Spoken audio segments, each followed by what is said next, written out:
BJP में PM in waiting Lalkrishna Advani का दर्द आज सबके सामने आ गया। दिल्ली में पार्टी के स्थापना दिवस के मौके पर उन्होंने कहा कि वो अपनी ही पार्टी से दुखी हैं। ये वो पार्टी नहीं जिसकी उन्होंने कल्पना की थी। आडवाणी के बयान के बाद राजनीतिक हलचल होने लगी कि आखिर आडवाणी ऐसा क्यों बोल गए।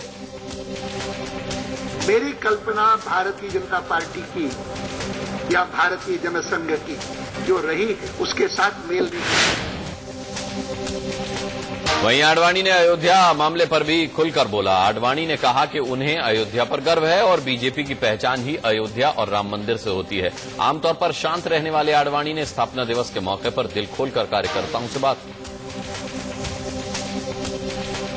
अयोध्या मंदिर और राम मंदिर उसकी चर्चा के आधार पर ही भारतीय जनता पार्टी ने और भारतीय जनसंघ ने ये स्थान प्राप्त किया है। मैं उनको कहता हूं, हाँ, बराबर किया है। हम इस पर गर्व करते हैं कि हमारा आंदोलन वह केवल मात्र राजनीतिक आंदोलन नहीं है, वह एक सांस्कृतिक आंदोलन है। लेकिन इस सांस्कृतिक आंदोलन का जब प्रतिरूप मुझे डॉक्टर लोहिया जैसे समाजवादी व्यक्ति और समाजवादी नेता के मिलता है तो उसकी प्रशंसा किए बिना मैं नहीं रह सकता। बीजेपी के वरिष्ठ नेता लालकृष्ण आडवाणी एक बार फिर से पीएम पद की रेस में आ गए हैं। दिल्ली बीजेपी अध्यक्ष विजय गोयल ने कहा कि 33वें स्थापना दिवस पर बीजेपी मुख्यालय में एक बड़ा समारोह हुआ जिसमें विजय गोयल ने आडवाणी का नाम लिया। आनंद आ रहा है। आडवाणी जी के नेतृत्व में मैं समझता हूं अगली बार 2014 के अंदर हमारी सरकार बनेगी, किसी और की नहीं बनेगी।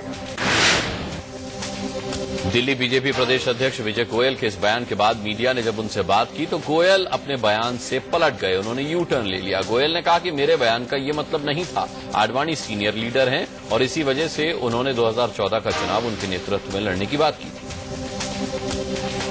क्योंकि हमारे सबसे शीर्ष नेता हैं वे आदरणीय श्री लालकृष्ण जी आडवाणी हैं, तो जाहिर तौर पर मैंने ये कहा कि 2014 में आडवाणी जी के नेतृत्व, इसका मतलब है सामूहिक नेतृत्व के अंदर हम लोग विजय प्राप्त करेंगे। और क्योंकि आडवाणी जी सबसे सीनियर हैं तो उनका नाम स्वाभाविक ही है कि उनके मार्गदर्शन में उसके नेतृत्व के अंदर चुनाव होंगे।